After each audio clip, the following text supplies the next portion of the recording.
Welcome back, everyone, to the High Tempo Sports Podcast, episode 96 today. Back on a regular schedule. It's Wednesday. This is the first time we've done 2 podcasts in a week in like quite some time, at least a month. So it's nice, honestly. It's just nice having enough content to do it, actually, not like forcing out and podcasts. Not being so extremely busy that we can't even make time. Yeah, that was the worst. There was nothing worse than sitting there like rushing around trying to make time to do the podcast. Exactly. But now we're straight. We're good. We're here. Hopefully. Today is going to be a really fun episode as we are going to be doing a full first round NBA mock draft. Super excited to do this because this class has just been talked about for like a year now. The Pistons obviously have the first overall pick, which makes it so much more fun. I'm just super hyped to do this. I have a tendency of saying I like every guy in a draft just because they're younger guys, and I just love that they're just like they're around our same age, so I find that super cool. But this year's draft I think is like a little different than last year's. Like every dude in this draft actually is like has a chance of being a good NBA player, whereas last year like we just didn't really know. Yeah, and there, as I'm going through making the draft, I'm thinking about what am I going to say about each player, and all I can think is I really like this guy for every single player. And that's the thing, like, except for the foreign dudes, so I don't really know all that well. And that's like other than the foreign dudes, though, I feel like we know a lot about most of these players because we were super involved in college basketball this year. And like last year, I had to write down a lot of things about guys, like and do research on them. Whereas this year, it's like I kind of know the most about each guy in my first round mock. So it's a lot different than like the NFL mocks too, where it's like there's so much more you have to do research about with the NFL mocks just because it's a lot more. It's just more detailed and everything. So yeah, it's crazy because like I could go into the second round and name a bunch of players. For sure. Probably we could probably do a full 60 pick mock. Like we don't have to, but we aren't going to. We could. We could. Yeah. Like no one cares about the second round. Like no, you care about your team's picks in the second round, and you hardly care about those. Yeah, like, maybe they'll turn out to be a 8th man in the rotation. Yeah, you hope. That's the hope. But let's talk about some news before. Obviously, we're going to talk about the mock draft, obviously. But let's talk about the playoffs. So 2 nights ago, the Suns were up 3-1 in Phoenix, looking to close out this series against the Los Angeles Clippers. And the Clippers are just not having it. Reggie Jackson, once again, continues to show that he is the best player in these playoffs. I mean, he is putting on a display for everyone. I've never heard somebody talk so highly of Reggie Jackson. Okay, all I want to say is, though, I've just been seeing so many things on Twitter about, like, Reggie Jackson being dog shit on the Pistons for, like, bro, Reggie was cold on the Pistons for a small amount of time. Yeah, until he got hurt, right? He was literally Mr. Fourth Quarter for 1 year in Detroit. Like, he led the league in, like, most game tying or game winning shots in the fourth, like, late in the fourth quarter. Like, he definitely is that guy. That was pre-injury, right? Didn't he get hurt? He didn't get hurt like a bad injury. He just kind of, like, he did get hurt, but I don't think it was like a derailing injury or anything. It wasn't anything that caused him to play bad. He just started to he just played worse. And I think it was, he didn't really play bad. I think it was just because of his contract. He got paid at the time was a big contract, and then he just didn't play as well as he did his first year in Detroit. So, but Reggie Jackson, I mean, that's kind of just a joke. Obviously, he's not the best player, but he has been playing phenomenal. And extremely fun to watch. Yeah. Extremely. Oh, yeah. And he's dripped out at all times. Like, I saw somebody making fun of his hair. Yeah, like Kenny was. Yeah, the first time they've ever seen that haircut. I mean, he does have weird hair. Yeah. It's like braided on the side and then the twists that hang over it, and it looks really weird. But, I mean, he's got the goggles, the T-shirt, the sleeve, the knee pads, the headband, like different color shoes on. Looks like a 2K player. Yeah, like for real. Straight up looks like the just guy bought a bunch of VC. Just dropped a bag. But yeah, Reggie has been playing really well. He had like 22 or 23 in that game. But Paul George was the main contributor. 41 points, shot 15 of 20 from the field, like 16 rebounds, I think, maybe 15, had 6 assists, like played absolutely phenomenal. Crossed up or had Chris Paul stumbling on a play and hit a 3. Oh my word, dude. That was dirty. Setting up for tonight's Game 6 to be a absolute great game. Yep, dogfight is what I'm hoping. Yeah. I seriously cannot wait. If the narrative's still out there that pandemic or playoff P still exists, it doesn't. even after missing those 2 free throws to come at the end of a game, which lost them the game, to come back in the next game and drop 41 is crazy. That is mental toughness. Like, in Phoenix. He went and did it in Phoenix, dropped 41. Yeah. The mental toughness put on display there was unbelievable. This is kind of just like a little off topic, but ranking, like, as far as who's got the biggest bag in the NBA, like, you know what I mean by that? Yeah, like who's got where does Paul George rank on that? Because he has got a lot in his bag. Yeah, like he'll pull out anything. He is just such a smooth player, and his jumper is just so nice. Like, he's probably top 10 in biggest his bag. Yeah, it's in like the NBA. I'm trying to think of other guys with like crazy bags. Luka, crazy bag. Steph, yeah. Kyrie, Booker. Kyrie's bag is like he's Kyrie's the bag is the deepest. But yeah, that was just kind of random. But no, but it is a fact. You watch Paul George, and it's like he's never doing the same move twice. Yeah, like he has 30 different moves for all 30 of his shots. He just plays so smooth. It's I don't know. I like Paul George. A lot of people don't, but this game is going to be super good. I think this has a chance to be the highest stakes game in these playoffs so far. This is going to feel like a Game 7 tonight. I don't know. Who do you got? This is tough. I'm really hoping. Like, I'm a Suns bandwagon fan, kind of. I have a D-Book shirt. Like, I have to explain this every time. I wonder how many times you've said that. In the 10, last week. 10, 20. Like, anytime we're talking about it, I'm like, I've had the D-Book shirt and the jersey. But though I am rooting for the Suns, I am rooting even harder for back-to-back Game 7s. I want to see the Clippers come out and win this game so we get 2 Game 7s in a row. Like you said, this is a Game 7 atmosphere, and it's going to be Game 7 intensity. So, but if you had to pick a team that's going to win tonight, not like what you want, well, who's going to win? Who you Clippers. Going with? I think Clippers are going to win Me too. In LA, the Clippers are pretty good at home. Even Boogie had a good game for them the other night with Zubats going out with injury. Marcus Morris went off.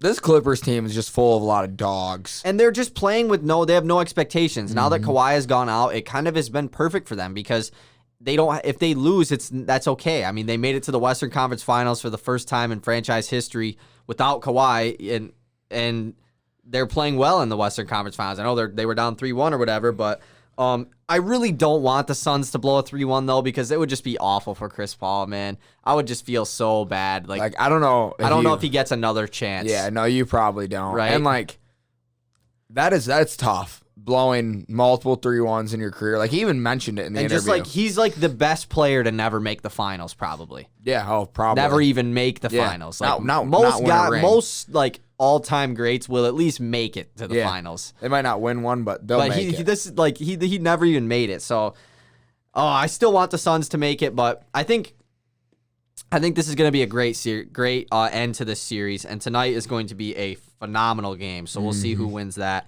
And then going into the other series, Eastern Conference Finals, Bucks were up 2-1 going into last night. And then shortly before the game, it comes out that Trae Young will not be playing. Bless you. Thank you. That was building for a minute. Trae Young, who went down with an injury late in Game 3, was ruled out before this game, and it was almost like I don't even like what this game is going to be nothing. Yeah, why watch it? Hawks came out and played really well from the jump. Bucks were looking really slow, and then when was it? I think third quarter, maybe. Yeah, it was in the third quarter. Giannis comes down with goes up for a attack in the hoop. Clint Capella's there. They collide, and he comes down and just buckles his knee really bad. Thank God it wasn't a twist. It was just a straight back. But before the replay, it looked bad. It looked awful. Like, I immediately thought he tore his ACL. Yep. Like I said, I was texting my buddy Richard from work about it. He knew immediately it wasn't an ACL tear. He knew he should be a doctor. Yeah, he should. Yeah, he should. But it was just funny that he said that. But it was just awful at first sight. Like, I was literally just like, dude. And the way he like started yelling as his knee went down, like, it really was not a good sight. And we were waiting all day today on the MRI results, and I was checking my phone so much because I just was hoping it came up before our podcast. And there is no structural damage. All of his ligaments are fine. They're not torn. They're not slightly torn. So that is huge news because and crazy. If Giannis would have went down with a torn ACL or something like that, MCL, I mean, it just would have been awful for a guy this young who's been so good in the league. He's entering his prime, and he's already a 2-time MVP. This was his year to, maybe make the finals, win the finals. They beat the Nets. But we still don't know when he's going to come back, though. There's no timeable for his return. He did have a hyperextension in his knee, which still is a serious injury. Like, it's not like this he's going to be okay now, but I don't know. The Hawks, I think we're going to win this game either way. If Giannis didn't get hurt, they were playing really well. Bogdanovich played super good in the second half, kind of put the Bucks away. The Hawks killed them late in that game. This series is going to be weird now. Yeah, and it sucks to watch a guy, and I'm not a Giannis fan. I think I've been pretty open about that. I'm not a fan of Giannis. But to see a guy work so hard and keep working hard, even though the setbacks, I mean, year after year not making it far in the playoffs. And he's proven the haters wrong this year. I mean, yeah, he hasn't made it far, and he did this year, and he's putting up great numbers, averaging like 30, 14, and 6 or 7. Like 60% field goal shoot. Like, he might suck from the free throw line, but he's been unreal this playoffs. Yeah. Whether you like it, the Bucks or not, he's been that guy this playoffs. He's probably, if Kawhi was still in the playoffs, he'd be the second best player in the playoffs. But right now, there's no better player in the playoffs than Giannis. Other than Reggie Jackson. Other than, him and probably Terrence Mann. You could probably throw them both in the mix. Right. But to see, like I said, watch a guy work so hard to get back to the point that he is right now, right where he wants to be, up 2-1 out of Atlanta, and go down with an injury that could take him out for the rest of the series. I'm really hopeful it doesn't, but they haven't even set up a timetable for him to come back. I know. So. And Atlanta, I mean, like I said, before this Giannis injury, Atlanta was still up. They were up by over 10 points when this injury happened. Lou Will steps up into the starting point guard role because the Hawks don't really have a backup point guard. We did see a little Chris Dunn minutes. We haven't seen him play in quite some time. But Lou Will balled out. Bogdanovich, like I said, had a really good game. Cam Reddish, first time we've seen him in these playoffs, played really well off the bench. It's nice. He had a pretty good season this year, but he just kind of fell out of their rotation. Obviously, you shorten the rotation in the playoffs, and Herter and Bogdanovich, they're just better players on the wing than him. So, and I was reading somewhere that he got injured midway through the season, and that was one of the reasons he fell out. He did get hurt mid-season, but it was like a minor ACL injury. But and no DeAndre Hunter still. Obviously, he's hurt. So Cam Reddish stepped up and played really well. Obviously, Cam Reddish is a better defender on the Hawks. So I don't know. I don't know what to think of this series. No, and I don't know who's gonna come out. It just depends. Like it all depends on the injuries. The stars for each team, like Trae Young. I think we'll probably see Trae Young come back in this series. I would think next game. I mean, Hawks tied 2-2. Giannis probably not gonna play Game 5. I would do everything I can to have Trae Young out there to go up 3-2. Well, he even mentioned that he went through everything he could, and the reporters saying like he worked his ass off to try and play. I figured that's kind of how it happened. Yeah. He was like, it was like a whole like thing where like he was trying to practice, arguing with doctors, and then they were like, "Dude, you can barely run. Like you can't run right. You're not playing." Unlike Kawhi, who won't even sit on the bench with his team. Yeah, Trae Young is on the court getting hyped. But yeah, I think Trae Young will probably be back for Game 5 if I just had to take a guess. But Giannis, if he is slightly not, I just don't want him to come back too soon and get a serious injury. But at the same time, I really want him to win this. The Bucks definitely could win this series without Giannis. They're 2 wins away, but they would have to play really well, and certain guys would have to step up big time. Remember, DiVincenzo was out in this series as well. So with no Giannis, I mean, guys like Pat Connaughton are going to have to step up. Bobby Portis is going to have to step up big time. Obviously, Chris Middleton. Scoring the basketball. Yeah, Drew Holiday has had like 2 good games in these playoffs offensively. Defensively, he's been phenomenal, but offensively, he's had so many games where he's scored single-digit points and shot poorly from the field. He's going to have to become put 20 up a game with Giannis gone for sure. Is there any other any other talks about these games? We mentioned it texting each other last night. These injuries are really, really starting to, and they've already had their toll, but it just got all of a sudden worse. I mean, I didn't think the injuries problem could get any worse. And all of a sudden I'm watching Game 5 and Giannis is out in the fourth quarter and Trae Young's out in the fourth quarter. And it's like, huh? Or Game 4, I mean, not Game 5. So I just want healthy basketball again. I don't want an asterisk next to this season because it's not looking good. And it sucks just being healthiest team left wins because that's not how it should be, man. It's the best team should win. Like that's how I like the roster, construction and everything. But at the same time, you can't take it away from if the Hawks, Trae Young comes back, the Hawks end up beating the Bucks, and like we said, they make the finals and the Suns have a star player go down with injury. Like, you can't blame the Hawks, but also it's just like we all know we all know that but it's I don't know. It's a weird who was in front of them. It's a super weird topic because I definitely see both sides. 100%. You don't want to take anything away from Trae Young and the Hawks. What are they supposed to do? Cancel the game because the team they're playing's guy got hurt? Like just give Brooklyn the finals? Like, like what are they supposed to do? But yeah, that's pretty much it. Tonight's gonna be a super fun game. I cannot wait. Before we hop into this mock draft, I have a fun thing that we can react to before we do this. And ESPN dropped 6 draft trades that they think could happen. Really? Blockbuster draft trades that they think could go down. I love reacting to trades from ESPN and Bleacher Report because how often do we like see one of these trades and be like, oh yeah, I like that trade. Like most always they're like this dumbest, like that would never happen type thing. And these trades, most of them are like, that's not going to happen. So let's talk about these. I wrote down all 6. A couple of them really aren't that like entertaining, but the first one is kind of one that has been talked about a little bit. It is the Cleveland Cavaliers and the Philadelphia 76ers. Cleveland is going to acquire Ben Simmons, and the Philadelphia 76ers get Colin Sexton, Kevin Love, and Cleveland's 2022 top 10 protected first-round pick. Oh, that doesn't even include the draft pick. Yeah, it doesn't include one from this year. Yeah, all the other ones do. Oh, that's a weird one. Yeah, it doesn't include number 3. But like, I mean, yeah, I guess, but like, it's just getting rid of Colin Sexton, and I get why they call it a draft blockbuster for Cleveland. I think I would do that trade if I was Cleveland. I think Simmons in Cleveland would be fine because it would just give him an opportunity to not have the spotlight on him, I guess. And they're obviously in rebuilding mode. They're not in contention right now. Philly, I don't know. It depends on how much you like Colin Sexton. Kevin Love with Embiid, I think would be good, and Kevin Love would have a little extra motivation to be on the court and play hard. And you're getting a pick that the Cavs might suck again. Like, so. Oh, I would assume the Cavs would suck Philly's, again. I don't know. This trade is all right. I feel like if you're Philly, though, you can get better value for Simmons, I think. I agree. The second one, this one is wild. I wrote these down in different order, but this one is just crazy. Between the Toronto Raptors and the Oklahoma City Thunder. Okay.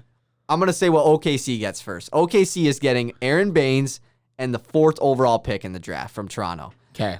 Any guesses on what Toronto gets? Like Lou Dort? Shai Gilgeous-Alexander.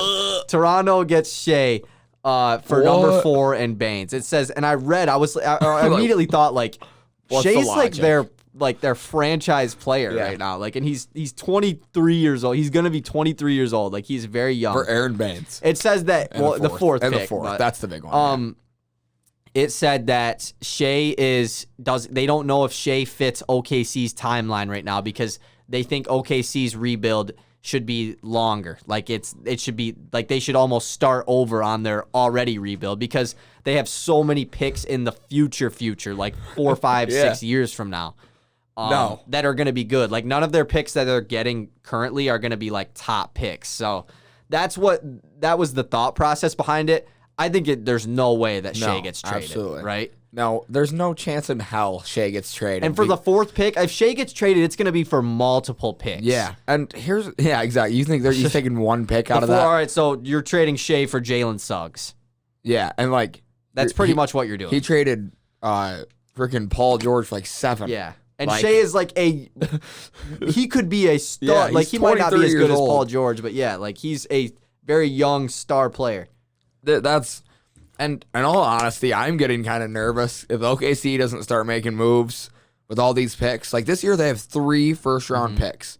You can't do that every year. This year they can, yes. But yes. I think next year you even could with 3. But after that, it's like you have to start attaching these picks to players to make a big trade. So at that point, if you're another franchise, do you even want the picks? If they're just because at that point they can't use them. Yeah. Like, they're not using them anyways. So like, why do I want them? Right. If they're not going to use them, that could be OKC's in a weird. They're not in a weird situation, but it's just like at some point there is too many picks. You got to start doing something because like having all these picks looks great, but it's like all right, none of these picks are probably going to be like top 10 picks. They're all going to be like 15 and lower, and I don't know. It's when weird. you have so many, it's much harder to trade them. But also, you could just attach like 8 of them with a big contract and get a star. Yeah, so. you could do Al Horford, not Al Horford anymore, Kemba Walker, and 6 firsts for Bradley Beal. Like, if you want. Just do it.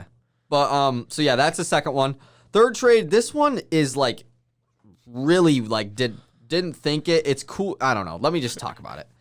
It's a big trade, though. Three-way trade. So it starts off with the New Orleans Pelicans, or it's with the Pelicans, the Pacers, and the Cavs are back in this one because Colin Sexton is like probably going to get traded this offseason, so he's in a lot of these trades. The Pelicans are getting Miles Turner, Larry Nance, Colin Sexton, and Kevin Love. Holy shit.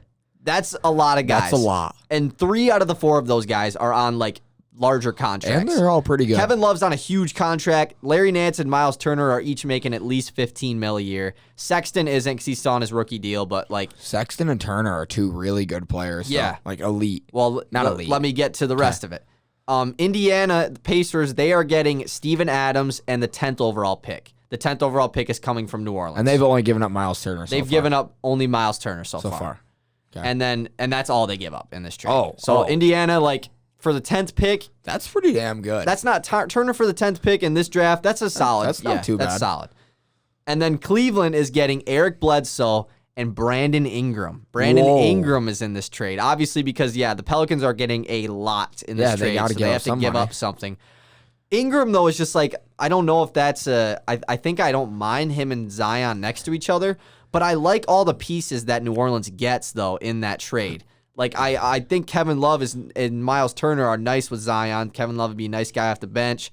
Colin Sexton and Zion pick and roll would be super nice. Larry Nance, a defensive-minded forward. So if this happens, does that mean, like, let's say, hypothetically, this trade went through, that means Lonzo Ball doesn't get re-signed, right? He probably leaves? You probably, yeah. Because they're not going to have the money. Yeah, they're split ways with Brandon Ingram and They're Lonzo. getting rid of, actually, no, you're getting rid of Adams, Ingram, and Bledsoe's contracts. Those are all pretty hefty. You probably still have a little bit of room. Cleveland 100% do this trade. You're giving up Nance, Sexton, and Love for Ingram, pretty much. That's a great trade. Sure, 100% doing that. You're taking on Bledsoe's contract, but it's only 1 or 2 more years. Indiana, I think, you could probably do this. It just depends on the Pelicans and Ingram, that situation. Yeah, it all depends on whether or not the Pelicans. That one's not bad, though. That one's not bad. This one is kind of weird. It's just a 2-team between Philly and Washington. Washington is getting Ben Simmons and George Hill in this trade, and Philly is getting Russell Westbrook and the 15th overall pick from Washington. So it just depends on Washington if they want to split ways with their duo of Westbrook and Beal. And then for Philly, getting Westbrook over Simmons, I mean, Westbrook was a guy who got traded for John Wall a year ago. And now for Ben Simmons, I feel like Ben Simmons is probably still a better, more valuable asset than John Wall. Westbrook and you're getting the 15th pick. Westbrook and Embiid have beef, right? Yeah, they do. I just forgot about that. Like, they have beef. No, that doesn't work.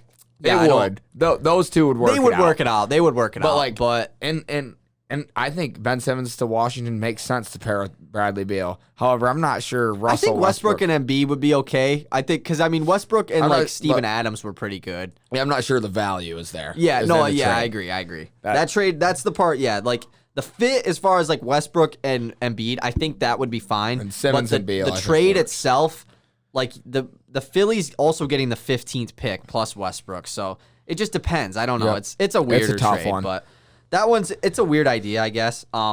Simmons has got to be in at least 2 more of these. Two more trades. I don't think Simmons is in anymore. I think they just did 2 with him because I feel like they just don't want to do all of them with Simmons. 2 more trades. Both of them are 3-team deals.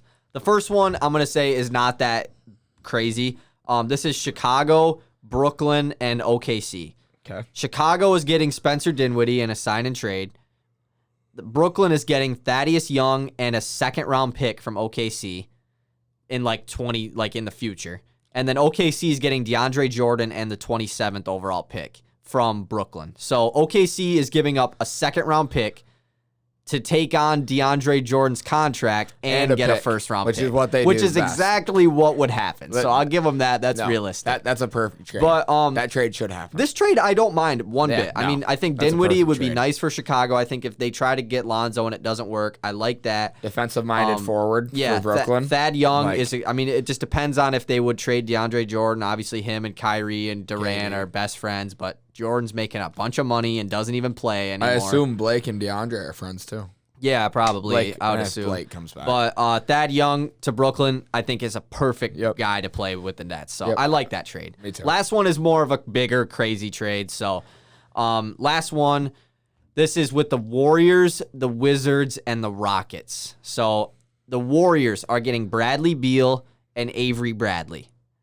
Couple of Bradleys there. Wow. Washington gets the second overall pick from Houston and Andrew Wiggins. Oh, man. What is Houston Houston gets James Wiseman and then pick 7 and pick 14 from the Warriors. So pretty much Houston is giving up 2 and Avery Bradley for 7, 14, and Wiseman. Warriors are giving up Wiseman, 7 and 14, and Wiggins to get Beal. Oh. And the Wizards are giving up Beal and getting the second pick and Wiggins. That'd be I don't know if it's enough value for Beal. I mean, like, you're gonna probably take Jalen Green with the second pick. Actually, you probably take Mobley. I think that works. I think that trade works. Yeah, I guess that works. But I mean, getting the second overall pick, it is a very valuable pick. But I don't think Houston would do this though. Houston giving up the second pick to fall to 7 and 14. Obviously, you're getting Wiseman, but like. I don't think Houston Mobley's do that. Way better than Wiseman, right? right? And but you do get 2 picks, but they're very later as well. Like you're not gonna get at least a right away superstar. Yeah, not the guy. I don't think Houston does that. The Warriors for sure. I think you do that. You're giving up. That's kind of exactly what they're looking to give up anyway. That's the goal for the Warriors this offseason. Warriors for sure, but like I said, I just don't see the Wizards trading Beal or Westbrook this offseason. I think that they are going to run it back next year with them too and try their best. So, that's all of them though. So those were interesting. I like reacting to those types of trades. So. Yeah, I hope the Wizards run it back next year. They rolling at the end of the year. I want to see it. So, also David Fizdale is becoming an assistant coach for the Lakers. Shout out David and Jacques. Him and Bron are like really good friends. Yeah, so that's doesn't he always cool. tweet about? No, I don't know. They've talked about each other before. Jacques Vaughn is staying in Brooklyn. Shout out Jacques Vaughn. He's got one of my favorite names in the NBA. I still don't know what he looks like or anything about him. Really, I just think he's got a cool name. He was a head coach for some team. I feel like he's in rap songs. I feel like he's in a couple rap songs. I don't know.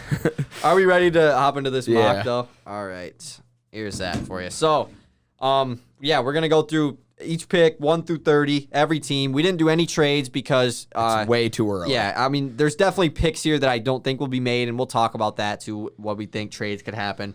So let's just hop right into this. With the first overall pick in the high tempo mock draft, I have the Detroit Pistons selecting Cade Cunningham, 6'8" guard out of Oklahoma State. Basketball. There's been a lot of talks, especially in the past few days, about the Pistons they like Jalen Green. Maybe they'll take him. I seen a trade offer that was the Cavs giving up pick 3, Colin Sexton, and their pick next year for pick 1. That is I don't want to do it though. Like I said, the temptation's there though. I do think that's an overwhelming deal. Like that's overpaying. Yeah, that's like I said, I think they should decline all offers, even offers that are like you can't pass them up. I think you still pass them up. Yeah, I want Cade. I think you should just take the first overall pick. But I also saw one that was Houston giving up pick 2 and Kevin Porter Jr. for pick 1. Dude, it's interesting, but no. But you got to Kevin Porter Jr. got traded for a second round pick. We got to resist temptation, even though it's there. But that's the thing too. It's not like the Cavs offered that. That's just like something I saw on Twitter. So let me tell you, when I first saw that picture of Jalen Green in the Pistons jersey, and it said, the Pistons are reported, I was like, no, please, no. Yeah. Like, God, no. Like, obviously, if you have the first pick, you're gonna listen to the offers. Like, obviously, I'm fine with them listening to offers. And offers are going to be made. I mean, it's Cade Cunningham. But I think that they should just let him blow by and take Cade. See, crazy enough, I don't even have Cade going number 1. Oh, really? Yeah, I've got Mobley. No. But could you imagine how the draft would shake up if we took Jalen Green? If we just took him at 1, Houston I would be be so upset. There'd be tears. You'd have to trade down to not take Cade, obviously. I think that's the only pick here that is like gonna happen. Yep. The rest is like there's a few guys for each pick, but again, if you would have told me 9 months ago that we'd be sitting here doing our NBA mock draft and actually saying Pistons are going to draft Cade Cunningham, I would have said, I've been waiting for this day, man. I would have flipped you off. I'm getting so nervous now, though. When we got the first pick, I was so happy. Like, let's go. We got Cade. Now it's just like, dude, I wish it was the draft night now because I'm just so scared that we're not going to take him or we're going to trade the pick. Like, I think Troy Weaver, I would be amazed if he didn't. Like, it's the perfect rebuild ends with Cade Cunningham coming to Detroit, like the perfect season. Yeah. That's how we complete it. If he does anything else, it can be looked at as maybe. And I think Cade Cunningham's generational. I know you're not like you don't think he's generational. Like, what I mean by that though is Zion, like LeBron. I mean Zion, Anthony Davis, like those type of guys. I think he's like a hair below those dudes. Yeah. Like there's no doubt I think he can be the best player on a championship team. As far team. as like top picks in the last 5 years. So he's number 4. Anthony Edwards, Zion, DeAndre Ayton, Markelle Fultz, Ben Simmons. Coming into the league, into the league, he's 3. He's 3 behind, I think, Simmons and Zion. Yeah. Yep. So with Fultz and whatever. But still, he's still like a great. That's kind of not really a good thing to compare it to, I guess. But I think he's going to be nuts. Yeah. I really do. I will, like, as soon as we figure out what number he's going to have. I'm going to wait for their city jerseys. By the way, my Sadiq Bey jersey has not come in yet. And I used my school email, like my Beale City school email. So I can't check to see where it is. And it's been like 10 days. And last time I ordered one, it came in like 4 days. So NBA.com? I'm kind of, or NBA store, NBA shop. That's scary. I know, like, and I checked my bank, like, and it's I ordered it. Yeah, I ordered it. So I don't know. Maybe I sent it to the wrong place. Like, right? No, that could have happened. Some lucky Pistons fan in Dearborn is screaming right now. Oh, I hope not. I just wish I could check it. Yeah, well, but they probably sent you a confirmation email. Well, yeah, they do. Duh, they did. No, I mean, like, well, you got to click and be like, I ordered this. Send it now. No, they don't do that. All right, let's get to the second pick. I'll let you say your picks, and then I'll talk about mine. So, second pick, Houston Rockets. Going with, I think, the obvious one here, Isaiah Mobley. Pair him up with Christian Wood. Isaiah Mobley. That's his brother. Greg? What is his first name? Greg Evan. Evan Mobley. The Greg. Greg. That's the Brown. That's the Brown brothers. Brown. Quotation marks if you're listening. I've got Evan Mobley. Just makes sense. You pair him next to Christian Wood. He's, in my opinion, the second best prospect. Handles the ball like a guard. Shoots 3. Best defender in the class, probably. I'd say no. He is the best defender in the class. Yeah. Probably best like rim protector. He moves pretty well. Shots. Yeah, I wouldn't say he's probably the best defender, though. There's guys that are quicker than him on the perimeter. And it might be Cade. Maybe. Just saying. But, yeah, Mobley is like a super versatile player. Yeah. I mean, he's not just your traditional big. No, he's much not better big prospect than like Wiseman was last year. I don't have Houston taking Mobley, though. I do think Mobley, if I had to rank like my prospects, he would be my number 2 ranked prospect personally. But I have Houston picking Jalen Green at pick 2 from the G League. 19 years old, wing player. All you hear when you hear about Jalen Green is that he is a scorer. I think that's what Houston is going to look for. I think that, I don't know, I think it's almost a safer idea to go with Jalen Green as far as maybe Christian Wood and Evan Mobley don't fit. I think that they would be a great fit, but I could just see Houston going with a scorer. They had James Harden for a long time, and it worked, I guess. He became a star. They didn't win anything, but I just had them going with Jalen Green at pick 2. I think it makes sense to start your rebuild with the scorer, in all honesty, and then work from your... because then you build around once you find that scorer... But also getting a big like Evan Mobley is... pretty elite. You get a 7'1" rim protector who shoots 3s and runs the floor like a guard. Yeah. That's pretty elite. Pick 3, the Cleveland Cavaliers. I'm assuming the Cavs make some offseason move here for Colin Sexton. They've been talking about it because you need If Jalen Green is there at 3, you have to take him. There's no other option. You have to take Jalen Green, and you don't want him playing behind somebody in his first year. Yeah. So I've got them taking Jalen Green. And you definitely can't play him and Garland and Sexton together. That's just too much guard play at that point. Bledsoe, Knight, and Isaiah Thomas. They had Dragic too. And Dragic. They had 4. That's nuts.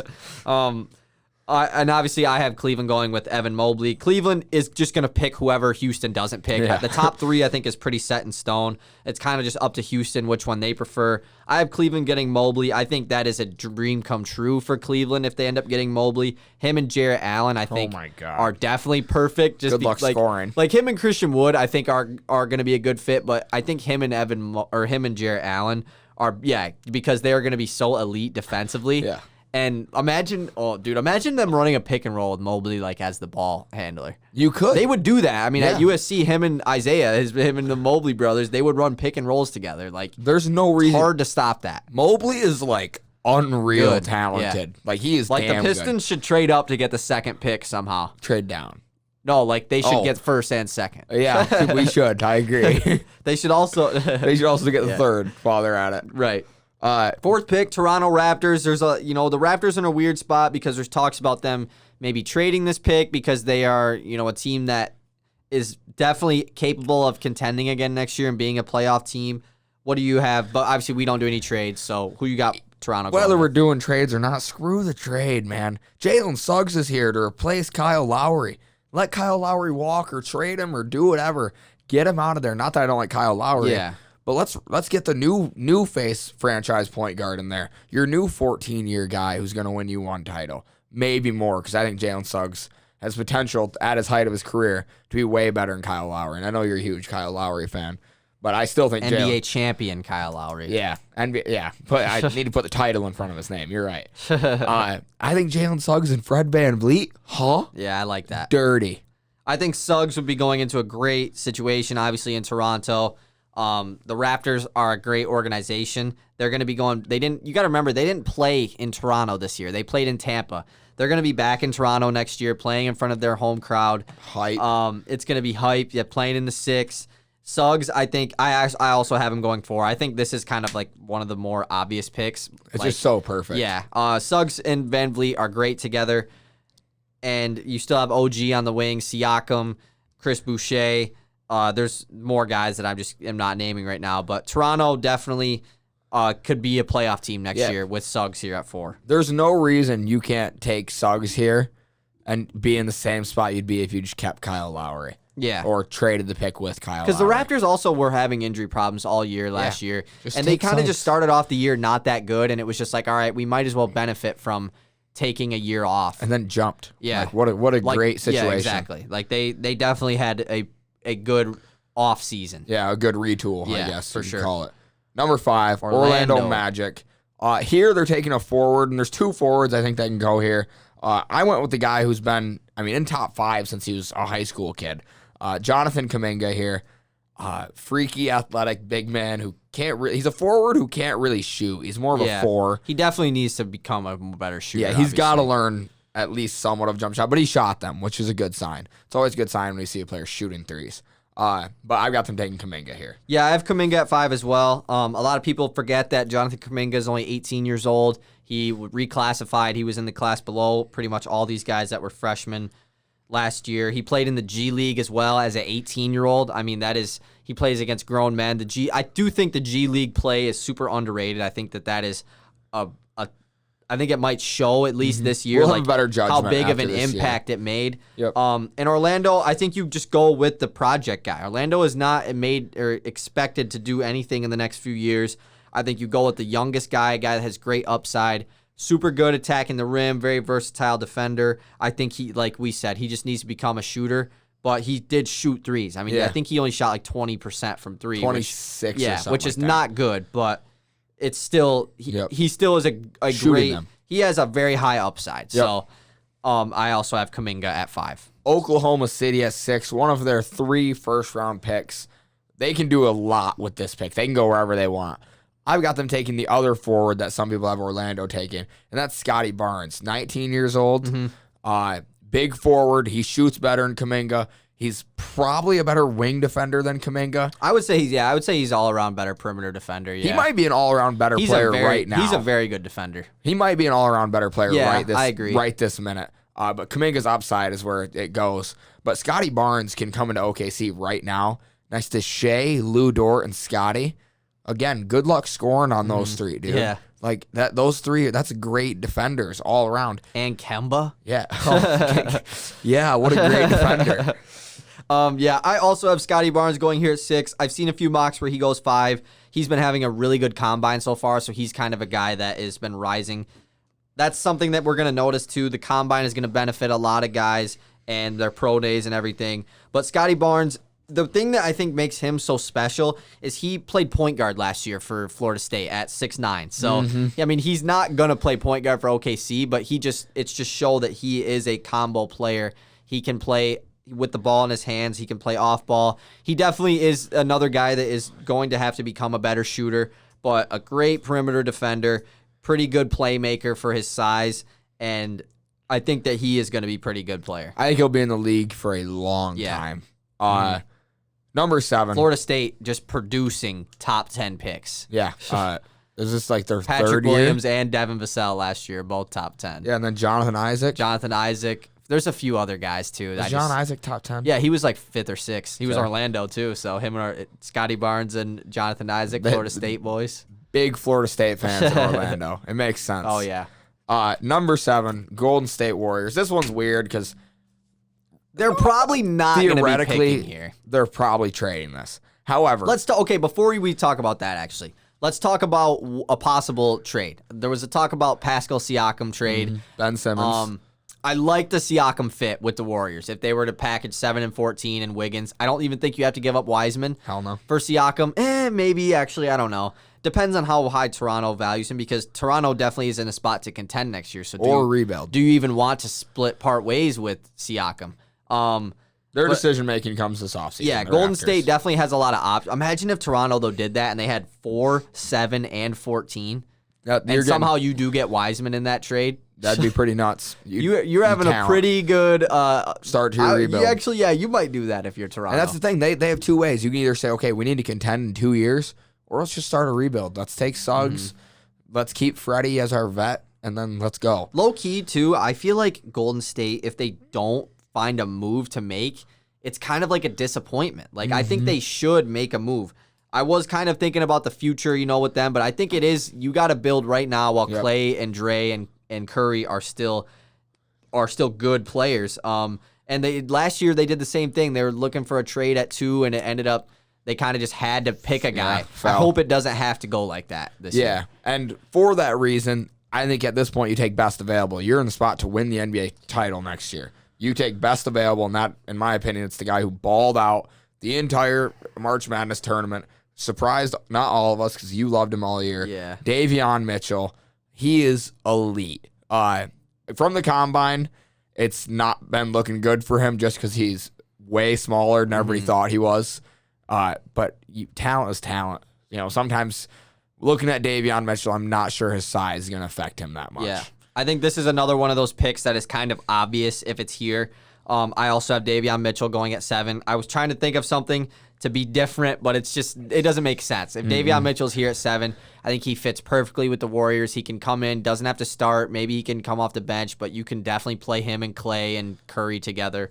Plays great defense, is going to facilitate pretty well, is a pretty good shooter. I mean, at the NBA, and he's going to the Warriors, so I think that they will do a decent job of making him a good shooter. He's 22, so he would definitely be the oldest player drafted so far, but he is also, like we said, he's going to be a guy that's going to come in and play big minutes for your team right away.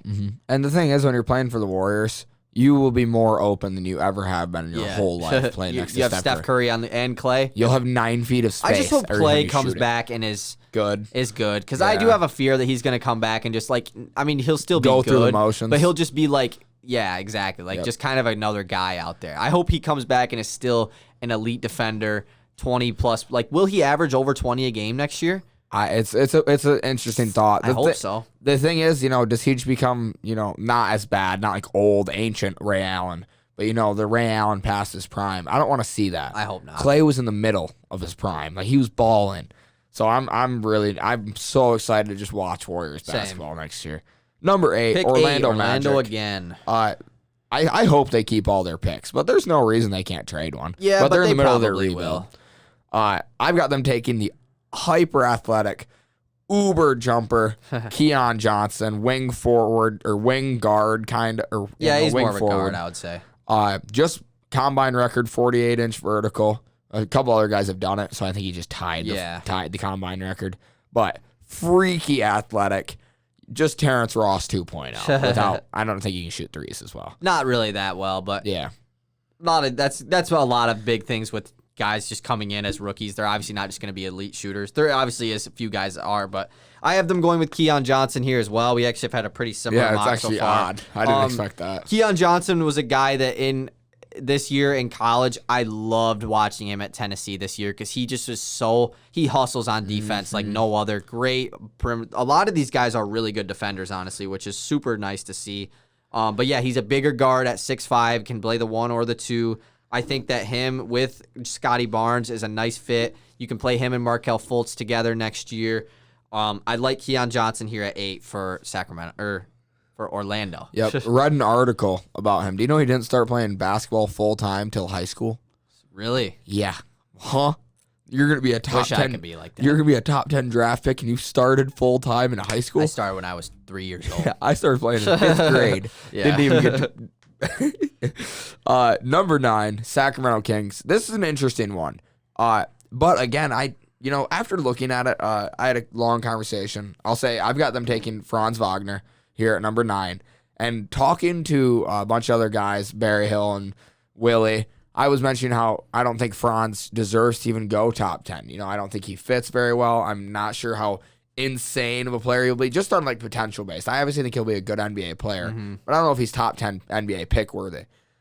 But you talk about best off-ball players, Franz has got to be up there. Cutting, shooting, facilitating when he has the ball. He Obviously, did it all he's going to be a great defender. He's going to be probably your best wing defender on the court at all times. And he did that all great attacking the hoop. Didn't have the ball all the time, or very rarely it felt like he had the ball. I mean, he would have games where he would score 20, and he'd have games where he'd score 4, but with both shooting 3 shots. Yeah. And he's not a guy that demands the ball. Playing next to De'Aaron Fox, who does. And Tyrese Halliburton, too. Sacramento is in a weirder spot because at 9, I think that drafting a big would be like more beneficial for them, but there's not really many bigs until like middle of the first round that like it would be a stretch to take one. Would it surprise me if they jump on a Sengun or one of these guys? No. But the Kings are also in a weird spot because they are under so much pressure to make the playoffs because they haven't in like 20 years. So it's and they're weird in the because West. So like, do you take a project player here? Or do you just go best available?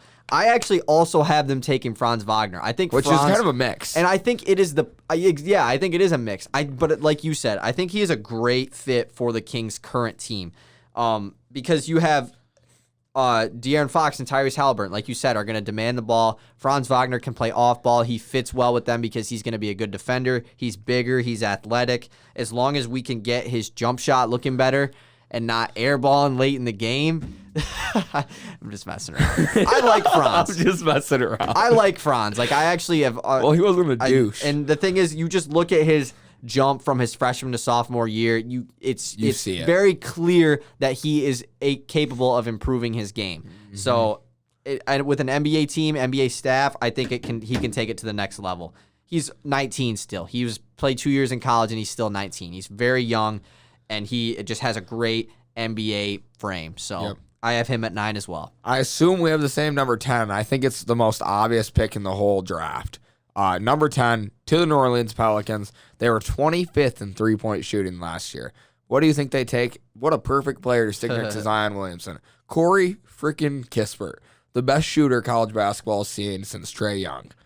I'm throwing that out there. I don't actually know. No, he's definitely better than Trae Young was. Trae Young just chucked up wild shots in college. Buddy Hield. Yeah, maybe McDermott. Yeah, Dougie was cold. But Kispert is that dude when it comes to shooting the basketball. But he does a lot more. He does a lot more than shooting the ball too. I think he's definitely he's 22. He's very old, but it don't matter. He is a great all-around player. He does play clamps on defense. He can run the pick and roll on offense. He might not play clamps in the NBA right away, but he's just going to be a 3-and-D player. I think he's going to has a higher ceiling than just like your typical shooter like Duncan Robinson or JJ Redick, a guy like that. I think he definitely has a higher ceiling than being just a shooter. Yeah. Oh, and there's no reason he can't come into the NBA right now, next year, and average 15 points a game off jump shots alone. And that's huge. To have a player like that where you don't have to design an offense around Corey Kispert. If you have to, then that's okay, because that means everybody else is open. If you're designing an offense around him, that means everybody else is open. Corey Kispert, New Orleans, just makes the most sense. Mm-hmm. My number 10 pick, I actually do not have the Pelicans taking Corey Kispert. I have them taking James Bouknight out of UConn. Okay. I think that if I was ranking just my top 10 prospects, Bouknight does not fall to 10. I think he is higher than a few of these guys, but I just don't think that these other teams are in the right situation to draft a guy like Bouknight. Bouknight is he's kind of like a budget Jalen Green. Yep, he just gets absolute buckets. But he definitely is a better 3-point shooter than Jalen Green is. I mean, did you see his combine numbers? Mm-hmm. He was going off in the combine hitting threes. He's a guy that a team definitely could reach for. There's a lot of guys that I think could definitely get drafted a lot higher than I have them predicted. Reach. And but Bouknight, I think if he's there at 10 for the Pelicans, him and Zion I think would be a nice fit. I do think that Kispert is a very obvious pick for the Pelicans, but if Bouknight does fall to 10, I think New Orleans goes with him because he is just a flat-out dog on the offensive side of the ball. And I liked Bouknight. Bouknight was fun to watch. He was a guy that if the Pistons fell in the draft, mainly not like at the end of the year, but if they ended up getting like the 7th pick or something again, I would have wanted them to take James Bouknight. Yeah, he could come in next year. And if they want to make a trade somehow to get like the 8th pick, then do it. Take Bouknight. Number 11, Charlotte Hornets won the NBA draft last year with drafting LaMelo Ball, Rookie of the Year. This year, they were good. So their pick obviously dropped to 11. But I am very excited because I hope they can fill their big man issue. I want to see a big man there. And I have them reaching. It's probably a reach for Isaiah Jackson. Isaiah Jackson, one of the most athletic 5s in this class. He can play 4 too. Pairing him next to... He'll probably be a 5 though in the league. Yeah, and also if he plays for this team. His inability to shoot too, yeah. Him and LaMelo Ball in a pick and roll, I think that works. I mean, he just yam on everybody. I mean, he's like just a freak. He is a lob threat, 100%. Great shot blocker. Yes. He blocked like 3.5. He had like 3.5 blocks a game at Kentucky this year. I wish he would have played at MSU. Man. Yeah, and I wish he would have stayed in Michigan or local. I wish I would have gotten to see more games. He played in Michigan his senior year. No, I meant like Big Ten. Oh, like I get college. What you mean, yeah. Because I would have loved to watch him. I was a fan of him since he was like a sophomore in high school. Oh yeah, he was always like a state lock like his entire high school career. And boom, and then went to Kentucky. Did he not commit to state? No, he never did. Oh, I thought he did. But it was just like, and then he played with Rocket Watts, Aspired, and it was like, oh, it was written on the wall, like. But I love Isaiah Jackson. Yeah, I think he is the next big. I don't have him at 11, but I think he's the first big taken off the board, like other than Mobley, obviously. Mm-hmm. But because like we said, Mobley is in the top 3, and then there's not another big for a minute. It's a lot of wings and guards. Mm-hmm. Who do you got him taking? Number 11, this is where I have Kispert going. Okay. I think that Kispert doesn't fall past that. Dude. And Kispert with LaMelo, I mean, I like Kispert on the. I mean, yeah, you could, but like. Kispert, I think, just would be so nice for Hornets. I do think that a big would be more beneficial for them, but they could also just go spend some money on one. I mean, or just get Tyler Zeller or Cody Zeller. Could you imagine a starting lineup next year of LaMelo Ball? Let's just say they take Terry Rozier off the bench. So you have LaMelo Ball, Kispert, Gordon Hayward, Miles Bridges, and whoever you run at center. And then your bench is still nice with P.J. Washington, Terry Rozier. Vontae. I feel like they might try to move Vontae this offseason, but the Hornets definitely are going to be a playoff contender next year. Or, I mean, not a playoff contender. Is that the right term? Like a team to maybe make the playoffs. Like a playing team. Yeah. Look, a playing team lock. They're not a lock, but they probably are a lock to the play-in. Top 10, I would think. Yeah, I would think. Number 12, San Antonio. San Antonio is a team that I love. they love their foreign players, and this is where I've got them taking Alperen Sengun. I don't know how to say it. I think it's Sengun. I think that's how you say it. I'm pretty sure. That's what it said on Basketball Reference. 18 years old, won the MVP of the Turkish league. I don't know how comp that league is, but like you're 18 years old playing against grown men winning MVPs, you're legit. And the Spurs love foreigners. I mean, they're greatest players ever, other than, I guess, no, David Robinson and Tim Duncan. Both not foreigners, but Tony Parker, Ginobili. Isn't Tim Duncan Hawaii? Yeah, or Bahamas? One of the two, I think. I think it is Hawaii. I think it is. I mean, that's still American. Yeah, he's American. I get what you're saying, though, yeah. They're known for their foreign guys. I like Sengun, though. Him and Josh Giddey and Garuba, they're like the big-time foreign players in this draft. I had to do a good amount of research on him because I didn't know a lot. I knew a decent amount about Giddey just because he's kind of been talked about for a while. But he's 6'8". Sengun, I had to do a little research on. I don't have him getting picked here at 12, but he's just a super good offensive big. Yeah. And his rim protection and defense is kind of his main concern. If Greg Popovich is still the coach next year, that is the perfect team for him to go to because Greg Popovich is the best defensive coach ever. So I like Sengun going to the Spurs. I honestly kind of feel like I wish I would have done that because I like that. It just makes them. I mean, Thiago Splitter, Boris Diaw, Tony Parker, Manu but I mean, Ginobili. He's got a great offensive game. I mean, he's gonna score the ball well, and he passes really well. Yeah, he passes out of the post definitely. Damn well. He's European. They all do. But that's the thing with these. It's just hard to judge these foreign players because they're all in different leagues, and we don't.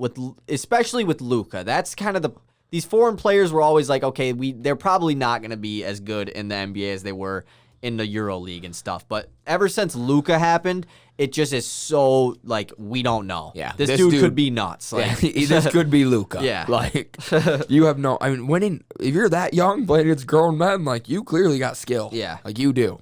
So for me at pick 12, San Antonio, they're in a weird spot. I think they should commit to a full rebuild. Let DeMar DeRozan walk this offseason. Please. And I have them kind of replacing DeRozan, I guess, taking a forward that has he's a question mark player this year, a guy that used to be a top pick in mocks before his college season, and it's Jalen Johnson out of Duke. Jalen Johnson is a guy that has definitely fallen in drafts. He opted out late in the year for Duke, but he's just a very like NBA type player. He is a very versatile player, 6'9" forward that has guard-like skills. He can handle the ball well. One of the best transition players in all of college basketball last year.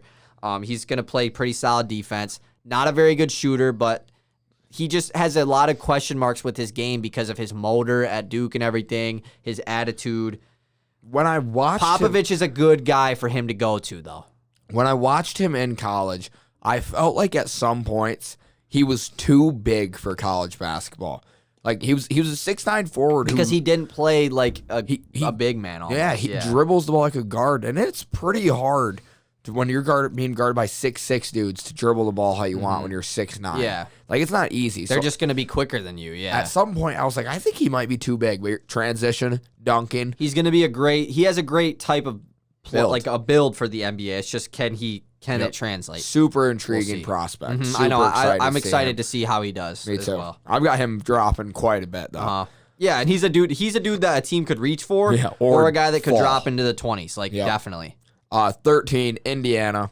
One of both of our favorite players in this draft, James Bouknight. Damn, bringing off the bench. To 13, that would be nice. Yeah, and think about that Pacers: Karis LeVert, Brogdon, and Bouknight. You're fixing any scoring problem and you ever had. TJ Warren still. Oh my word! And TJ McConnell. Well, Indiana will probably make some moves this offseason. You have to. But I love Bouknight and Indiana. New head coach, best offensive coach in the league for the past 4 years. Actually, Mike D'Antoni. Yeah, but a top offensive coach. Yeah. Carlisle is one of them. For me, Indiana at 13, like I said, I think that they're a team that is going to make some big moves this offseason if I just had to take a guess. I have a feeling that Brogdon gets moved, so I have them taking their replacement at guard, and it is a foreign player, Josh Giddey from Australia, 6'8" point guard.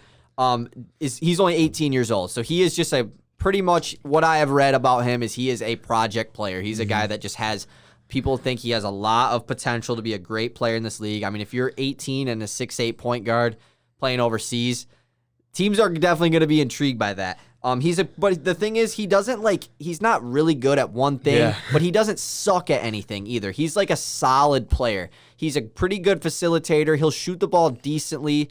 Defensively, it's pretty hard to be a bad defender at 6'8" playing guard. So you're at least going to be decent at defense. I think. I don't know as far as him, like his strength-wise, attacking the hoop. I don't know if that is quite NBA ready.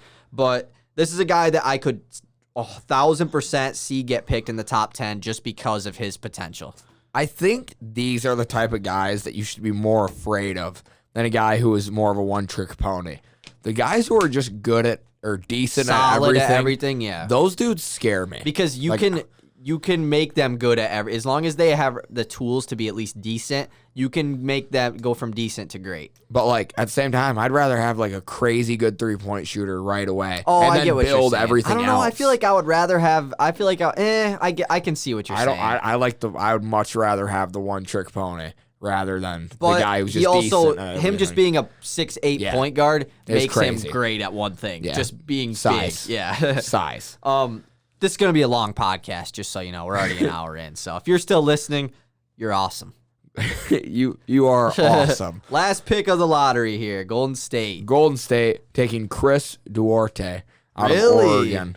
Big time forward, plays defense really well, and just I think he works more than anything for Golden State. I think he's the oldest player expected to go in the first round. He's like almost #win now. I think he's almost 24. He'll be 24 by the time the draft starts, which is pretty old. But yeah, Duarte is super good. I have him going a lot later, strictly because of his age. But he is definitely like. I think if he goes up, it'll only for a win now. Team, yeah, I like agree. the Warriors. And that's the thing; they probably won't be picking him at 14. But yeah, Duarte would be nice for them just because he's a great shooter. He was all like on the third team this year for national. I forget what they call that, but he was on the third team, pretty much all NBA third team, all college third team, pretty much. Yeah, he was super good at Oregon. For me at Golden State, this is where I have Isaiah Jackson going. I think he is the best big other than Evan Mobley, like we talked about. Isaiah Jackson is pretty much gonna be just like Kevon Looney. I feel like for them, like be a pretty good player. Him next to Draymond, is the shooting really isn't there, but he just is a great rim protecting center and lob threat for the Warriors. And I think he'd be great in pick and rolls with Steph Curry. So. And I think you just go with a big here since I do have them taking Davion Mitchell at 7. So where the hell is Kevon Looney? He's still on the Warriors. Really? He had injury problems all this year. Yeah, I haven't heard. That's a name. Actually, he just had the reason why I said that was because recently they picked up his team option or whatever for this year. So that makes sense. I saw it on Twitter. So that's a great team option to pick up. It's like only like $5 million. Yeah, too. that's a steal. 15 Washington. This is another one where I think it's.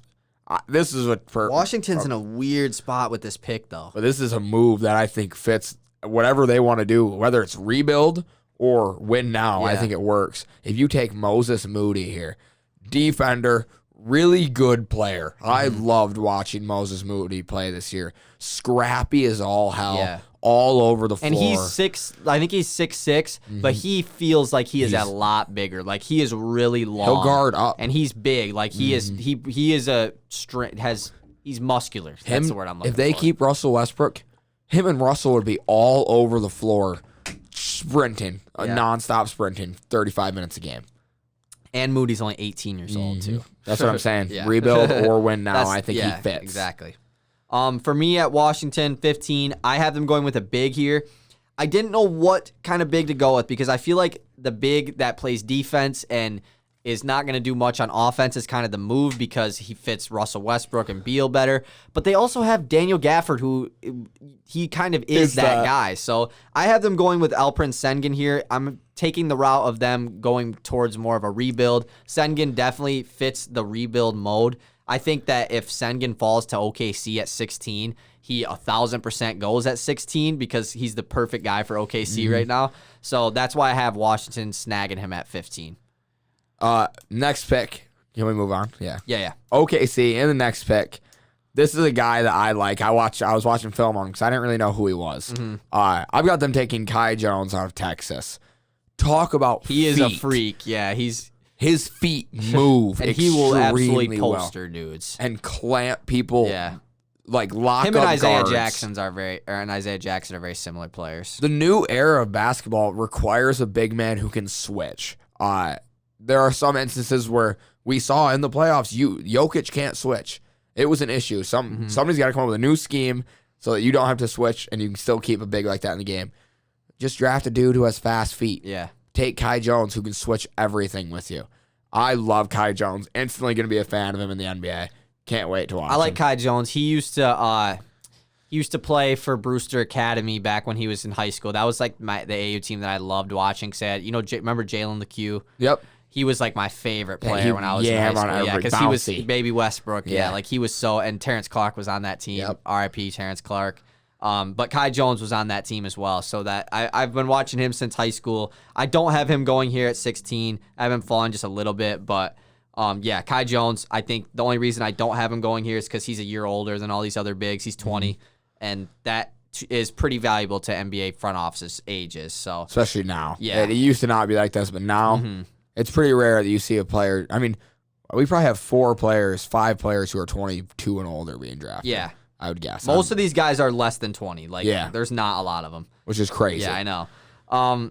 16 for me, OKC. I think they go project player just because they are obviously not in any situation to contend. I have them going with Usman Garuba from Spain, played for Real Madrid, 19 years old. He's a 6'8", big, but he's more of a power forward. He will kind of stretch the floor, but he's more of just a great defensive player. He's kind of like a Kai Jones, not as big, but he can guard 1 through 5. Great defender, athletic. He'll attack the rim well. Just his shooting he doesn't really stretch the floor that well, which as an undersized big is kind of a question mark. But I have OKC going with him because, like I said, he is a project player. I actually have him falling because of that reason. I have the fear of you're 6'8", big, you can't really shoot the ball. That's pretty scary. Yeah, coming but right you in the could league. Just be like the next Montrezl Harrell. So yeah, you never know. Memphis, I've got them going with a guy who was awful this year, absolutely garbage at Stanford. Zaire Williams. He was a guy who at one point was a top 10 pick in this draft. Completely, he's not there anymore. Top 5 recruit in his class. He's not even in the question. He after was his season. really bad. Yeah, he was awful. But a guy like that who was once a top 5 player drops to you at 17. It's hard to pass up. And he's also 9 or 10 as well. And he's the longest dude ever you ever see. Pause. You get what I mean, though, yeah. I feel I don't know about, Zaire Williams, I have him falling a little bit longer just because I feel like he is for sure a project guy. And Memphis, I feel like it's more trying to move to that contending spot. But I still like Zaire Williams. I think he definitely still has potential to be a good player. Yeah, you don't give up on him yet. Yeah, exactly. So. For me at 17, I have Memphis taking a guy that we just talked about, Moses Moody. I literally, when I wrote down stuff about Moses Moody, I wrote long, aggressive. Yeah. Literally, he is a very good player, and he has taxed the rim very well. He kind of struggled in the tournament for Arkansas. They went far in the tournament, but they were kind of led by their older players. Like I said, he's only 18 years old, so in college, it's not going to translate as much. He's not just going to be the stud for his team like Cade Cunningham was. But Moody's upside is super high, so I have him going at 17. He's a guy, too, that I could see a team reaching for just because of his young age and his frame. Yeah, he's got a perfect NBA build, and it's just his motor. I mean, his motor has driven him farther than I think his skill has. He's a combine guy, too. He's a guy that the combine could benefit him big time. 18, Oklahoma City, picking here again. In all honesty, looking at this now, I should have my 18th pick and 16th pick switched for OKC. Who'd you have? You had him Kai Jones at 16? And I've got Josh Giddey here at 18, okay.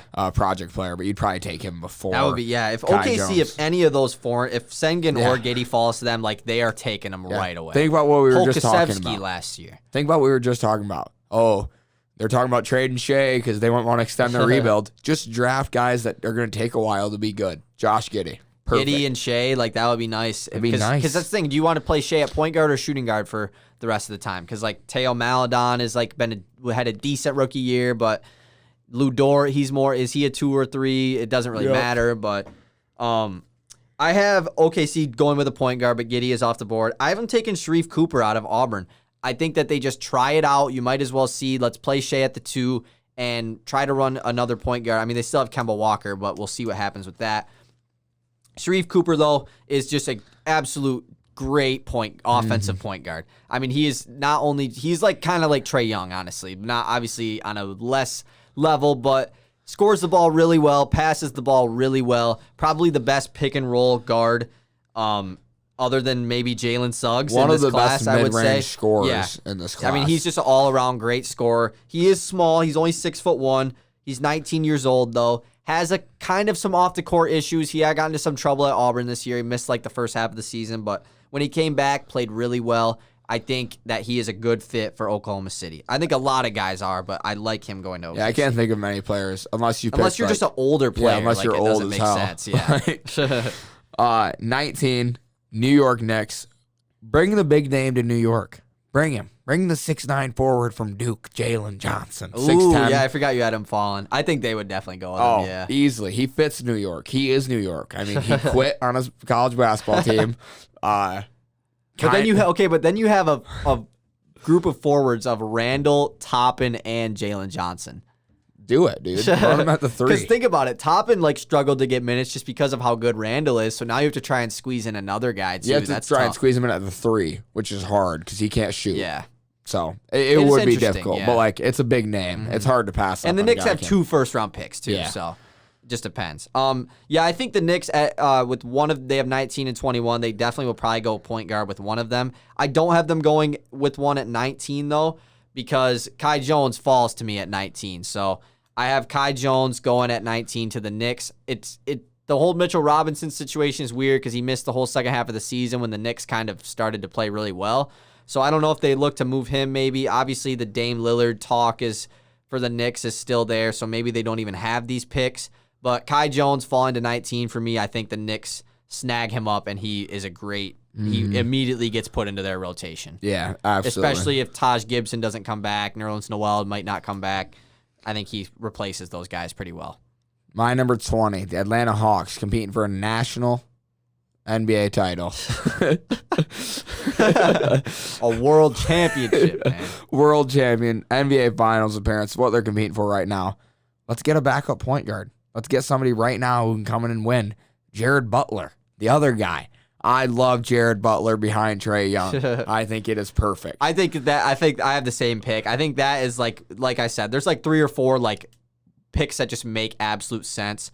Of course, 2 of them are with the 2 Baylor guys. I think this makes perfect sense. Atlanta, I don't think that they need anything else either. I feel like it's just a hassle to put it. If they get another wing, it's all right, now we have to try to find minutes for him when we struggle to find minutes for Cam Reddish, and who was really good. We draft a big man. Now we have to find minutes for him, and we have a Kongwu and Capella still, and John Collins, but they don't really have a backup point guard. Chris Dunn is that guy, but you can afford to take Jared Butler here. I think the craziest part about Butler is he was a junior at Baylor. He's only 20 years old. I mean, he's 2 years young. I mean, he's probably not 2 whole years younger than Davion Mitchell, but he's only 20, and he was most outstanding player of the Final Four.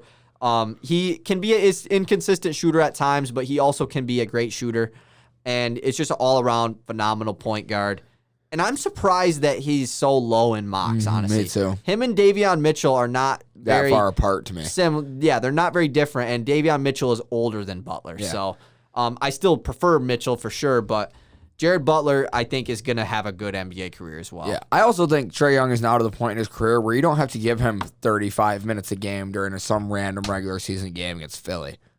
He doesn't need that. He doesn't need, or not Philly, I guess that's a bad example, against some shitter. The Pistons. He doesn't need to be on the floor for 30 minutes. Put Jared Butler in at that point. But they don't have anybody right now in their lineup to just throw him in there. And none of their wing players can really just play point guard. If you want Kayvon to do it? Yeah, Bogdanovich, maybe, but just bring in Jared Butler and fix the whole situation. Just to have another guy. So you said 21 was Knicks pick? Yeah. Why do I have it written down as Dallas's pick? Because it's the Knicks pick it's Dallas's pick. The Knicks have it. Porzingis trade. That's my bad. Either way, I think it still works. Who I've got? All right. I've got Trey Murphy.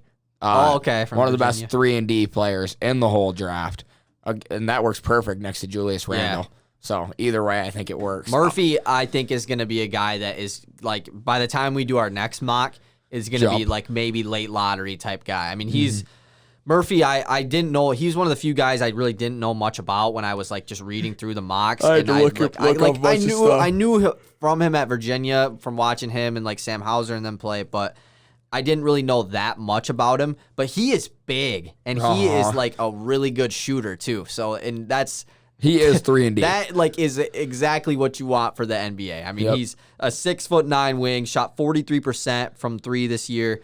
He can handle the ball decently. I think he's gonna rise a month from now when the draft comes around. At 21 for the Knicks, like I said, I feel like they will go with a point guard. I have him going with Tre Mann out of Florida.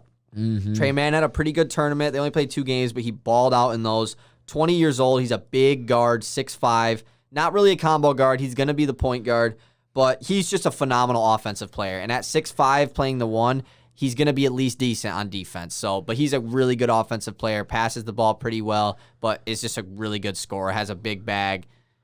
Yeah. Big bag. Deep. He had a couple of that. I remember that step back 3 he had in the Florida game against Oral Roberts, and then Oral Roberts ended up beating him. But yeah. Number 22, the LA Lakers. This is a big one. Will they even have this pick? Like, I don't know. I kind of hope they do, but this probably won't happen. I've got this guy falling, and he probably shouldn't have fallen this low. But at 22, I've got the Lakers taking Sharif Cooper. Alex Caruso that would be nice. Could go out and get a bag this offseason. He also could get just rot in jail. Yeah. He could just rot in jail. That motherfucker. Stay off the weed. Get out of it. Get away, Alex. Yeah, what the hell? What are you doing, dude?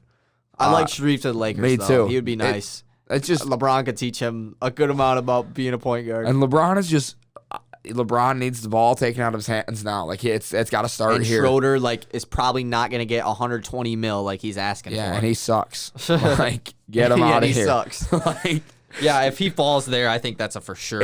I feel like there's no way he gets past both of the Knicks pick, though. Yeah, me too. I feel like he is one of. Yeah, exactly. I think so too. That's why I was kind of sad when I had OKC take him. I was like, man, I really wanted the Knicks to draft him. It is insane how one bad year with the Lakers and your career is basically over. It's not even the Lakers. It's just LeBron. Playing with LeBron. If you play bad on LeBron's team, your career's over. Suck. Like Montrez, you're done. Dennis Schroeder, you're out of here. Montrez just didn't even play at the end of the season. Yeah. Blows. For me, Lakers 22. I have them reaching for a guy that I think is going to be a good NBA player, but he's older. I mean, he's not that old. He's 21 years old, but he was one of the best players in college basketball last year. It's Ayo Dosunmu out of Illinois. Yes, sir. I do think that it is a reach because in most mocks, he's an early second round, maybe late first. Bullshit. But, I mean, he's a 6'5" guard that is going to come in to the Lakers and just play right away. I think he pretty much is Alex Caruso. I don't think he's much worse than him right now. Seriously. No, me either. And Dosunmu's obviously a fantastic defender. Shoots the ball decently. I mean, he definitely, I think he shot almost 40%. Maybe he did shoot 40% from 3 this year. He just, not that many attempts. He'd only shoot 2 or 3 a game. But talk about a player I fell in love with. I like him. I mean, he was a Big Ten player, but I really think that he is kind of getting slept on in these draft talks. I mean, him and Jared Butler, I don't think are too far apart either. No. So. And I'm biased. I'm a huge Ayo Dosunmu fan. Starting watching him this year. I mean, every time we watched Illinois, I was sitting there going. And Illinois was on TV a lot. So. I was going, holy shit, I love this guy. Ayo was one of my favorite point guards in college. So letting it be known right now, I am excited for Ayo Dosunmu. And if he's on the Lakers, bro, that's nice. That's nice. Let me make sure I've got this order right for the rest of the draft. Houston has the next 2 picks. 23, 24 Houston, 25 Clippers, Denver, Brooklyn, Philly, Phoenix, Utah. Yep. Okay. 23 Houston. I've got them taking one of the best scorers. Let's just do 23 and 24 since it's Houston. Yep. I've got them taking Cam Thomas and Usman Garuba, who is dropping, but I don't really know much about him. That's the thing, too. A foreign player can either rise or drop. It's not unrealistic to have him drop at all. Yeah. But Cam Thomas to Houston? Oh, I liked watching Cam Thomas at LSU. Talk about another guy who was fun to watch. Him and Sharif Cooper played that one game against each other. And they both went off. Went nuts. It's fun to watch SEC play just because they score the ball really highly and they shoot the ball 10 seconds into the shot clock. Nothing like Big Ten basketball. Nothing. Yeah.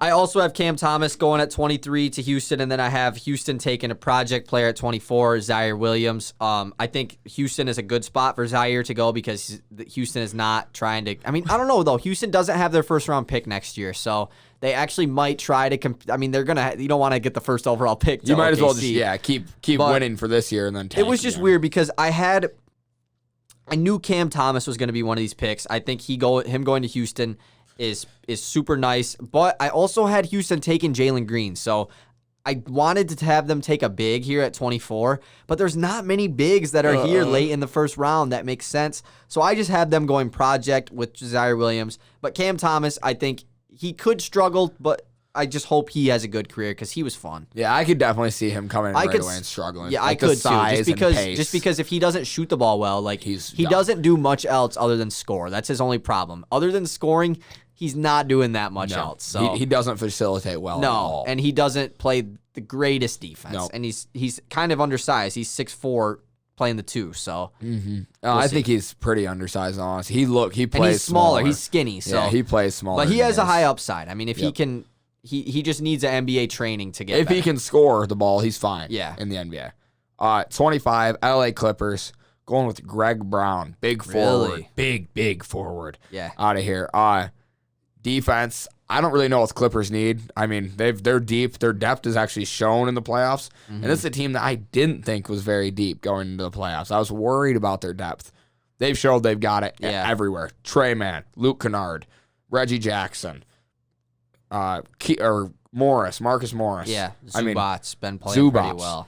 Boogie apparently out of nowhere. Boogie, yeah. Not really. If he's scoring, yes. Yeah, but if he's not following, then he's just. I mean, he's like the worst defender like ever. He fouls. He's just so slow. I saw something that, like if he plays 14 minutes a game, it's 5 fouls. Like he's 5 fouls every game he plays. Well, yeah, because minutes. a dude attacks him off a pick and roll, and the Clippers they switch everything because they run small ball, and he has no other choice other than to foul him if he attacks him. Yeah, because there was a game recently where he played 14 minutes and had like 12 points. Yeah, last night he had 15. I'm pretty sure. Yeah, and it was like if he would have played. Somebody asked me what his stat line would have looked like if he would have played 35 minutes, and it was like. He wouldn't have played 35 minutes. It was like 15 and a half fouls.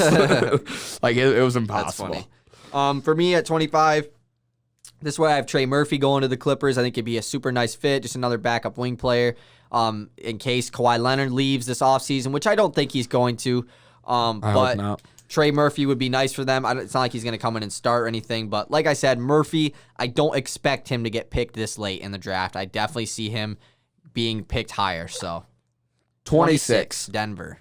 This one's weird, and it's tough for me to say. I've got them taking Ayu Dosunmu. Granted, they just had a All-NBA rookie first-team guard, so it's kind of weird, right, Juan Toscano? Or is he not first team? Or second team? Juan Toscano. Or who's the Campazzo? guard? Yeah, Campazzo. No, he didn't make a team. But he was close. Yeah. He's a damn good player. Mm-hmm. So it's kind of weird taking Ayu, but I can't pass on him. Campazzo's like, he's not going to get like that much better, though. He's 30 years old. This is where that doesn't bother it. That's fine. Yeah. Ayu Dosunmu. I've already said what I need to say about my guy. And they had RJ Hampton and dealt him away, so I mean maybe you just get more guard play. This is where I have Chris Duarte going. That word. Chris Duarte going to Denver. I think Denver's a team that could any team that's contending can always just use guys that can shoot the ball well and just play good all around. Chris Duarte is that. He's going to be 24 by the time draft comes. Oldest guy in this first round, but that doesn't matter for Denver. They're looking to win a championship next year, so I have him going here. 27, Brooklyn Nets. They probably won't be picking. I assume they'll make some sort of trade. You never know. They might. I mean, they might. Because who really wants the 27th pick? Who's sitting here like, oh, I mean, think about it, though. Like, just throw it the in, Lakers traded... Or they got Dennis Schroeder for like the 26th pick last year. Yeah, and I guess at the end, at the same point, you just kind of throw it in. It's like we don't need it. Last year, Brooklyn gave up the 18th pick for Landry Shamet technically and gave it to us. So shout out that you'd rather take a guy that you know is going to come in at least be decent than maybe a guy that was just going to suck. 27, Brooklyn. I've got them taking Trey Mann out of Florida. Really? I forgot he fell for you. Yes, oh my God! Imagine if he went there. That would be crazy. Baller. I think Brooklyn will probably go with a big just because big is their main need. This is where I have Day'Ron Sharpe out of UNC. One of the few like pure centers in this draft. Isn't going to do a lot other than protect the rim and catch lobs. He's got to be the biggest dude in this class. But he's huge. Yeah, he's just like very muscular, 6'11", big man. Well, he's only 19. Had a pretty decent year at UNC this year, but has decent upside. And like I said, he's younger. I have him going at 27. 28, Philadelphia. I've got them taking my guy. Not really. Kind of. I like him. Not really. J-Gup. Josh Christopher. Really? You haven't even getting one in the first round? Yeah. I'd be really surprised if he didn't, just based off like, really? his You think upside. He'll go first round? Yeah, his upside and his so. motor, dude. He was so bad this year, though. Yeah, so was Zaire Williams. I know, they both were that. Yeah, but Zaire Williams is 3 inches taller. Wait, weren't they on the same high school longer team? Wingspan. No. They didn't both go to Sierra Canyon? No, he didn't. It was BJ Boston and Zaire Williams. Yeah, it was. Yeah. Yeah. Anyways, and I kind of like him, kind of dislike him because of the whole Michigan thing, but I love watching him play. I guess, yeah, that makes sense now. He's a dog. I like Josh Christopher, I but think he's a dog. I also feel like he's more of a celebrity than an NBA player or a basketball player. Yeah, no, he is a like celebrity. He maybe should focus more on basketball. Yeah, like he big-ass chains. Yeah. Yeah, he's definitely a celebrity. For me, 28, I have the Philadelphia 76ers just getting some guard play, assuming that maybe a Ben Simmons trade happens. I have them getting a guy who's probably going to be decent no matter what. I have them taking Miles McBride out of West Virginia. Super good for West Virginia this year. He's just an all-around good point guard. He's going to play good defense. He's going to pass the ball well. He's not going to come out and score 25 a night, but he's just going to be a point guard for you. He's 6'2", 20 years old. Pretty good player. He's a guy that might not go in the first round, but I have Philly taking him. Yep. 29, I have a guy who I absolutely know nothing about, in all honesty, but apparently he's been having a really good draft combine. Really? Phoenix taking JT Thor. He's another forward. Yeah. I almost had Brooklyn taking him over Daron Sharp, yeah. The issue is he's with this pick as hell, yeah. is this dude is a forward. They already have two great young forwards and then Jay Crowder on top. You could probably, yeah, true. So that's the issue with this pick. However, if you're picking at 29 and you're Phoenix out coming off an NBA Finals win, which is what I assume they're going to do, it doesn't really matter who you take. Yeah, exactly. For me, Phoenix, I have them kind of taking a project player, which is kind of weird because obviously they're contenders. Why not, though? But why not? And I think that this player going here is a great situation for him to become good, and it is B.J. Boston, Brandon Boston Jr. out of Kentucky.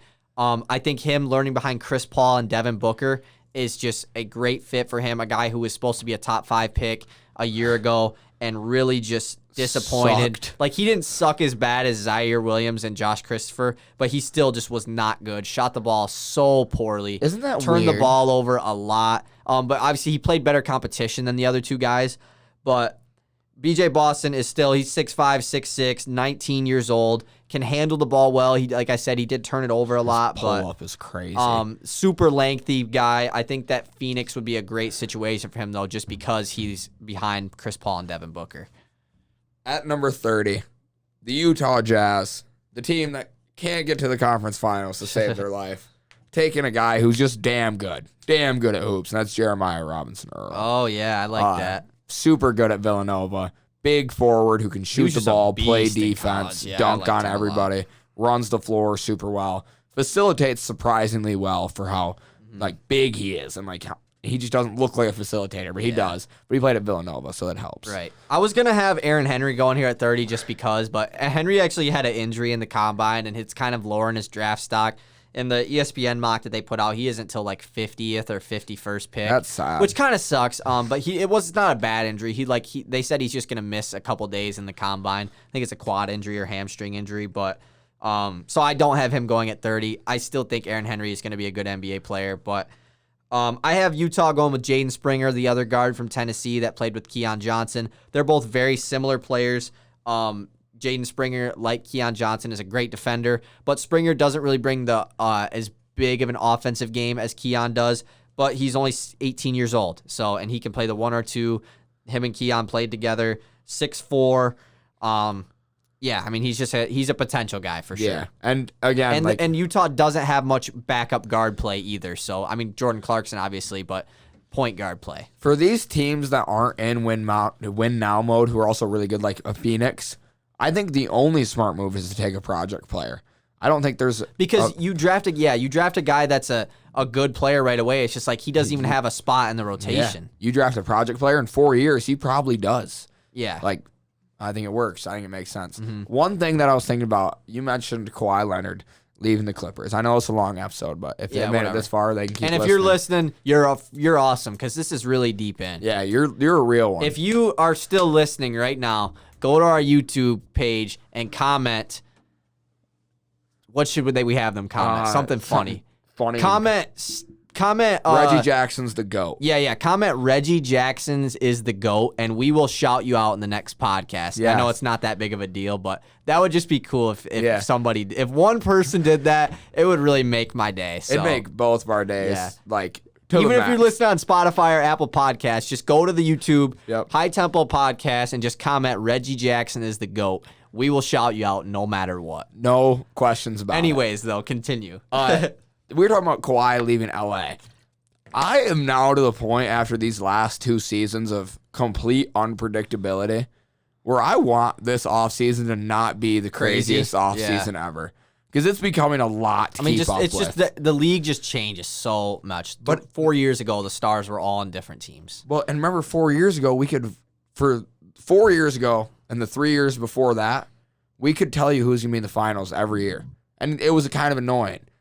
I kind of like that we can't. Cavs, Golden State. Cavs, Golden State. Every single year, 4 years straight. Now it's the Hawks might be in it. Yeah. Huh? The Suns, who I don't even think I had making the playoffs, are probably going to win it all. It's almost too much unpredictability. But at the same time, I like it. I like it because it's competitive right now. That's where I don't want to see Kawhi leave. Yeah. Because I want him to stay in LA so we have all the same similar stars. A little bit different tools around them, and then boom, you go right back at it. Because when you're switching teams all the time, the rivalries aren't as dirty. I agree. They're not as great. But like Phoenix and Denver, I hope that's a rivalry. Like I'd love to see that. Clippers and Dallas. I never want to see that change. Luka and Kawhi. I just feel like Kawhi wouldn't leave. Like he's from LA. He's back home. He got injured and his team is playing well. Like.